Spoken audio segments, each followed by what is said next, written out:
Yo, we back with another video, man. Today we got some Fern. I'm gonna call him Fern. No, respectfully, you feel me? I'm gonna call him Fern or Fern. I don't know, bro. It's Fern, right? Fern. Today we got Adam, the most dangerous, the most genius FBI operation. You feel me? This piqued my interest. I reacted to Fern before. You feel me? Great content creator. Check out his stuff. He makes great videos. If you into that like documentary ish type of stuff and educational type of stuff that has a kick to it and somebody's own spin to it and stuff like that, you would love Fern. I love his videos. I love his content. That's why I'm reacting to one of his vids right now. But yeah, make sure y'all like and subscribe. The original video I mean link down below. And without further ado, let's get into this video, man. Adam. It's a quiet morning in an Australian suburb. The streets are still. The neighborhood sleeps soundly. In a few seconds, the silence will come to an abrupt end.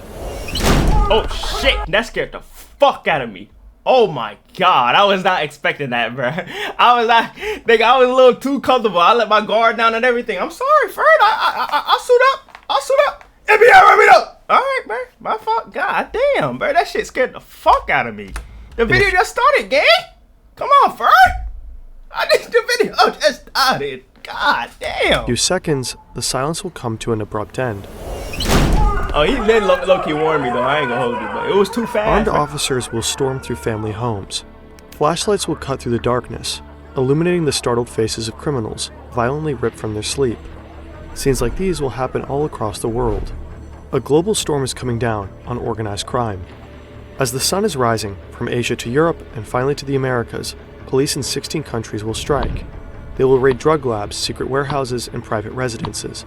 Around 9,000 police officers will make over 800 They look like Rainbow arrests. Six Siege characters, ain't it? The recruit, what's it called? Sentry and the other one. I think Sentry is the defensive one and Striker. Sentry and Striker. Nearly 40 tons of drugs, along with countless weapons and millions in cash and crypto, will be seized. And crypto is Police 911, Operation Trojan Operation Shield. Trojan first of a kind global It's been the operation. biggest investigation and operations Biggest of the criminal AAPs. sting ever. Entire organized crime rings will cease to exist from one minute to the next. It will be the final act of Operation Trojan Shield. The largest sting operation ever, orchestrated by the FBI and Europol. And at the heart of it all is this phone.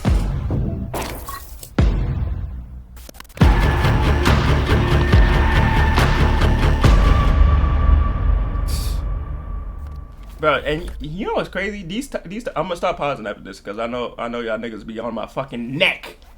Yeah, stop pausing, bitch ass nigga. I'll beat the fuck out you. Trash me. Relax, bro. God damn. But I forgot what I was even finna say, bro. My mind be going off track and shit, bro. This video is partially based on the book Dark Wire by Joseph Cox. Cox is an investigative journalist. Mr. He Cox. went deep into the criminal underworld for his research. Due to the nature of some anonymous sources, we are unable to verify all the information independently. We highly recommend checking out the book. How criminals communicate, chapter 1. I have a cargo ship with captain on side too. They want to throw over load as they leave. When can we start? I have a job ready as tomorrow to pick up. It's already here. This is a real conversation between two drug traffickers, sent via an encrypted phone. Encrypted phones are very special devices. They often lack functions like camera and GPS and are designed to enable more privacy. People use these phones when they don't want to be tracked. Politicians, military, corporations, a wide range of people use privacy-focused devices. The market for these phones is massive. For obvious reasons, they are also very appealing to criminals. Encrypted phones are often modified consumer phones with additional privacy tools. Sky ECC, EncroChat, and Phantom Secure, to name a few, were big players in the crime world. Secure phones like these don't come cheap.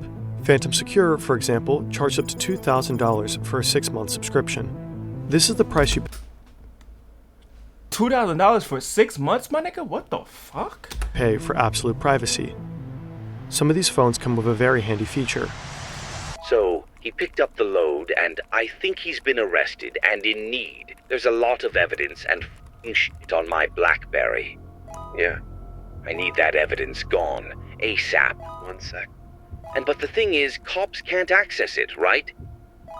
They can't even access that anyways, yeah? If a phone is ever compromised, a remote wipe command known as kill switch can be activated. This kill switch wipes all the data from the phone, making it completely useless. For law enforcement, this is a nightmare. Even if police manage to seize one of these devices, all potential evidence can be destroyed, remotely. Over the past few years, law enforcement has aggressively cracked down on encrypted phone companies. One by one, companies like Phantom Secure and Sky ECC were shut down, leaving behind a massive vacuum. As in any industry, a vacuum presents an opportunity, and one man seeks to seize it. Setting the It is trap, chapter 2. 2018. A rather dodgy businessman has an idea. He goes by the name Afgu. Afgu is an expert when it comes to encrypted phones, selling Phantom Secure devices to criminals. He's a bit of a geek, though not much of a coder. Previously, Afgu worked alongside one of Australia's most... What the fuck is this picture? Is this a real picture of like a mobster?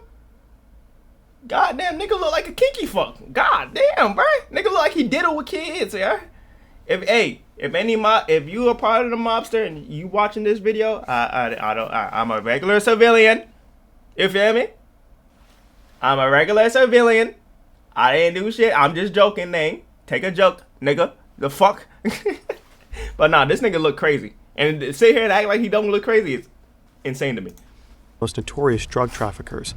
Hakan Ayek, known as the Facebook gangster for publicly documenting his criminal lifestyle online, Ayek is deeply connected in the underworld. I take it back everything I said. Observing the gap left by all those encrypted phone companies going down, Afgu hatches a plan. He wants to launch the next big encrypted phone, ANØM. ANØM devices are essentially off-the-shelf Google Pixel phones, modified to run a custom operating system called Arcane OS. This is where it gets interesting. At first glance, it looks like any other phone. It has apps like Tinder, Netflix, and Spotify, but when you tap them, nothing happens. They're just dummies. ANØM phones come with several special features. One of them is pin scrambling. It randomly shuffles the numbers on the keypad, making it difficult for anyone nearby to figure out your passcode. The real magic is unlocked when you enter a different pin. When you unlock the phone this way, you only see these three apps: settings, the clock, and a calculator. The calculator works just like a normal one, but if you enter a special code, the heart of the device reveals itself, the ANØM messenger. It allows you to chat with an ANØM user anonymously. In case things go south, the phone also has a kill switch. ANØM will soon become a thriving tech startup for organized crime, and Afgu will become its CEO. But his true plan goes far beyond that. This story is about a brilliant sting operation, but it's also about privacy. How many input fields have you filled in your life? Remember the account from that sketchy online store you ordered from a decade ago, or that weird form about that thing you once cared about? Data brokers are companies that collect your private information from the farthest corners of the internet and sell it often to the highest bidder. That way your data can easily end up in the hands of cyber criminals. Think identity theft, fraudulent loans, and even maxed out credit cards. Incogni forces data brokers to delete your sensitive information. God damn, that I'm not gonna lie. That ad transition was so fucking smooth. I didn't even know it was a fucking ad. Holy shit. I'm not gonna lie. Good shit, Fern. I'm not gonna lie. I'm not gonna lie. This nigga makes top tier content. I'm sorry. Top tier fucking content, gang. I'm gonna skip the ad though, because I don't want that bullshit. But hey, get your money, gang. Shit was smooth as hell though. I get this call from this lawyer who I've never heard of, and who basically said, I want to meet you tomorrow.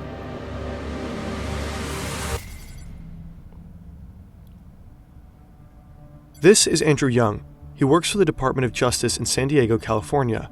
Young and his team are meeting the mysterious attorney. His client, none other than Afgu.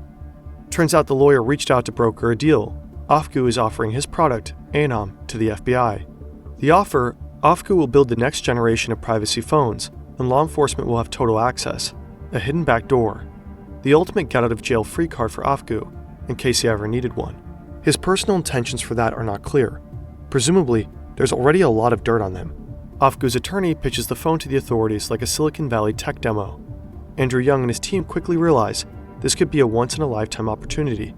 What could be more valuable than having control over thousands of devices designed for criminals? Young and the FBI agree to work with Afgu. But many questions remain that's how all them niggas got fucking fried. Okay. unanswered. How should the backdoor be implemented in ANØM? And how do you get criminals to start using the phones? And there is of course another major problem. Without evidence of a crime, spying on phones inside the US is illegal. Young is concerned the operation might not get approved by the Department of Justice. So the FBI reaches out to Australian law enforcement instead, and they seem to be stoked by the idea. With the help from the Australian Federal Police, AFP, the first ANØM phones can hit the black market in Australia. The trap is set.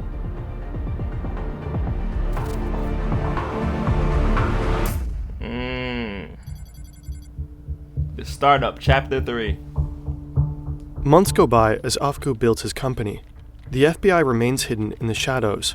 He hires coders from around the globe. They all work from home, completely unaware of their real employer.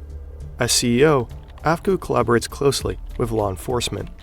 They soon manage to implement a backdoor that allows the Australian police to gather intelligence from ANØM phones. The FBI is still left out. The mechanism is straightforward. When a user sends a message to another user, that message is silently copied and redirected to a third location, controlled by the authorities. The users will not notice a thing. Now, ANØM just needs users. The strategy is to rely on word of mouth, just like any other product in the criminal underworld. Afgu starts handing out ANØM phones to Australian criminals for free. They in turn tell others of the device, and so on and so forth. After a series of tests, the moment of truth arrives. An Australian AFP officer stares at his screen in anticipation. He can hardly believe his eyes when the first intercepted message appears. All the hard work has finally paid off. It's 2019. ANØM has several hundred users. Demand is skyrocketing. Oh, this shit was in 2019? Holy shit. Okay. Deliveries are spreading all over the country. Drug traffickers, Italian mobsters, and bike gangs, all of them are using ANØM to discuss business. Meanwhile, the AFP is meticulously monitoring every message, gaining invaluable insights into criminal operations. But the FBI is still not allowed to read the messages. Young needs approval from higher ranks. After a lot of meetings and persuasion, he finally gets what he wants. His approach is somewhat dubious, though. Running servers with intercepted messages on US soil is prohibited, and Australia is legally not allowed to share their intelligence. The FBI needs another country to host the operation and pass on the information to them. Young reaches out to members of the EU, searching for a willing partner to help. Finally, Lithuania volunteers to host the FBI servers. Let's put a pin into these legal shenanigans for a moment, though. For now, Operation Trojan Shield can finally kick into high gear.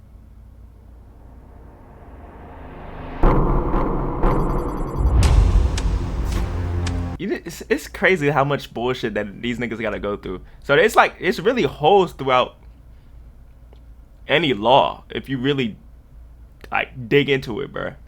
There's loopholes into any law, bruh. It's crazy, bruh. Even shit that's supposed to like contain the upper echelon of like the FBI and shit like that, they can work around that shit, bruh. Shit is crazy. This is Swedish drug trafficker Maximilian Rivkin. His nickname is Microsoft. He has scars on his knees and fingers. His right arm shows a tattoo with 3 monkeys. Don't see, don't speak, don't listen. Microsoft runs a meth lab in Sweden and is well connected in the country's underbelly. He uses EncroChat to communicate with his accomplices. In the summer of 2020, Microsoft receives a weird message. In fact, every EncroChat user receives this message at that very moment. Law enforcement in Europe is cracking down on the encrypted phone company. Microsoft is screwed and urgently needs a new, safer way to conduct his business. So he travels to Istanbul. Here he meets Hakan Ayek, the infamous Facebook gangster. Ayek is working on expanding ANØM's reach and sees enormous potential in the company. The meeting leads to a new business partnership. Both men are convinced that ANØM is the future of encrypted communication for criminals. Together, they set a goal: push ANØM globally and become its biggest resellers. Back in Sweden, Microsoft wasted no time. he begins recruiting a network of people to help distribute ANØM. We got him. We fucking got him. On phones across the country. With the downfall of EncroChat, ANØM grows at insane speeds. But users are skeptical. After the recent crackdown, everyone is extremely cautious. Trusting this new phone company is a huge risk. To build credibility, Microsoft tells others that ANØM's founder is on the run from the FBI. If even the FBI can't crack the platform, they all should be safe. In a fairly foolish display of trust, he even sends photos of his own Swedish ID card over ANØM to reassure his contacts. Meanwhile, law enforcement is watching the whole drama from a distance. Dumb. FBI agents are analyzing all the messages, including those from Microsoft. Everything is unfolding just as planned. ANØM spreads autonomously and self-propelled within the criminal underworld. But one day, an officer reads a series of very concerning messages. Apparently, Microsoft is planning to murder a former cafe owner in Stockholm. Convinced that the man owes him $800,000, Microsoft hires a hitman. In a group chat, the hitman suggests to disguise himself as a delivery driver, approach the target's door, and take him out on the spot. Microsoft loves this. At this point, the Swedish police realize the threat is about to become real. The police has no choice but to warn the target. The assassination fails. ANØM is never mentioned as a source. It's 2021, never mentioned as warn the target. It is about to become real. The police has no choice but to warn the target. Yo, you know how crazy that was? Just imagine. Okay, like just imagine your day-to-day life, right? No. Let's say you're hooping, right? You're hooping at the what's it called? You feel me? And you busting this nigga ass. You feel me? Killing with some hezzies, all types of shit.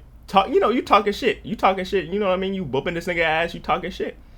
And he's like, and the nigga that you whooping is like some secret drug dealer that got a ultra big ego, bro, and he can't take shit. You know what I mean? And he takes calls or texts, whatever the fuck he did, and hitman and say, get rid of this nigga. He's talking too much shit. You feel me? And then next thing you know, you get a fucking text message from the FBI talking about you in urgent danger, nigga. Get the fuck out the street, nigga. What the hell, nigga? Nigga, I'm not gonna lie. If I see a message talking about you in urgent danger, bro, I would think it's a scam. It's a scam shit, bro. My ass would have got murdered. I'm sorry. It's too much scams and fake emails and text messages that be going through my fucking phone, all types of shit. You know what I mean? For me to believe, oh, you in urgent danger, do this and this. I would think it's a fucking scam. You feel me? Like, man, get the fuck out of here. I would have been popped right then and there in the streets. Listen like these. Nigga would have caught my ass. I ain't gonna hold you. Target. The assassination fails. ANØM is never mentioned as a source. It's 2021. ANØM has spread at a phenomenal rate. With around 12,000 users and millions of messages sent in 45 different languages, the sheer volume of data has become overwhelming.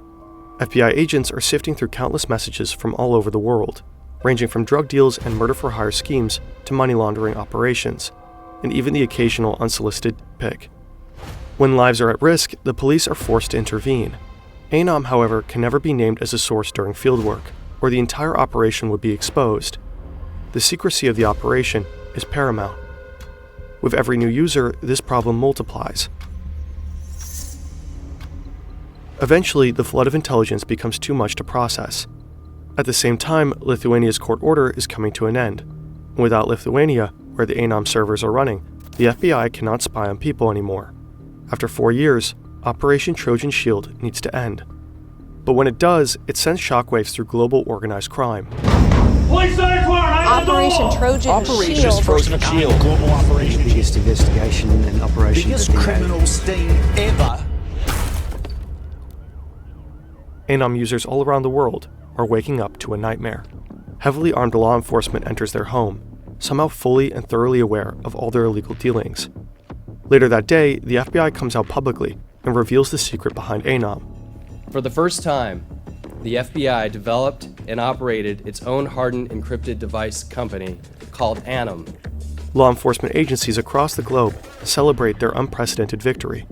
This investigation, called Operation Trojan Shield, shined a light into the shadowy industry of hardened, encrypted devices. This is a watershed moment in Australian law enforcement history. Operation Trojan Shield results in hundreds of arrests, the dismantling of major criminal networks, and the seizure of enormous quantities of drugs, weapons, and illicit funds. The evidence seized by the police is staggering. It feels like the ultimate triumph against organized crime. It certainly is the biggest sting operation in FBI history, probably in all of history. But as the dust settles, a harsh reality begins to emerge. This mission, hailed as a success, could potentially turn into a massive failure. Limbo. To this day, over 27 million ANØM messages have been collected. Based on this intelligence, over 800 arrests have been made. But experts only are going... 800 for 4 years? Only 800, my nigga? That seems pretty low, ain't it? Increasingly skeptical about whether ANØM's chats will be admissible in court. That's because the evidence may have been obtained through potentially illegal means. A German court has already set a precedent, ruling that ANØM chats cannot be used as evidence in trials because they could not be physically linked to the suspects. In the case of 3 drug traffickers arrested in Germany, the court only approved physical evidence for trial, dismissing the encrypted messages gathered from ANØM. In Australia, legal uncertainty has already delayed a major trial, with the court grappling over whether the data collected through ANØM's backdoor can be used to convict suspects. If courts worldwide continue to reject the ANØM chat evidence, hundreds of cases could be thrown into jeopardy. Criminals who are caught red-handed through these communications could potentially walk free, despite their obvious involvement in serious crimes. Other courts declared ANØM's messages as lawfully obtained. Trials will likely go through higher instances in many cases, dragging on for years. It's unclear how many ANØM users will ultimately be convicted. While official press releases praise the number of murders supposedly prevented, there's a troubling silence regarding those that were not. According to Joseph Cox, at least one assassination of a Swedish man was meticulously planned in ANØM chats and executed while authorities observed in real time. As these cases become mired in legal limbo, an uncomfortable question arises. Was Operation Trojan Shield actually worth it? If key evidence is dismissed and trials are delayed or overturned, the operation's long-term impact may be far smaller than law enforcement had hoped. And there's another dilemma here, one that affects us all. It's about privacy. Today, almost every popular messenger is end-to-end encrypted. Preserving privacy is essential. It's a basic right. Encryption technology is not just for criminals. Journalists, human rights activists, and dissidents from authoritarian regimes rely on encrypted messaging. Privacy concerns all of us. Data abuse can affect anybody. You might instinctively want to respond that you have nothing to hide. Even if that were true, what if you lived in a totalitarian state rather than a liberal democracy? Would that stance still hold? Because now you really... That's a tough-ass question, bro. Great ass fucking video. Yo, Fern got the best videos on one of the best videos on YouTube. I'm not gonna lie.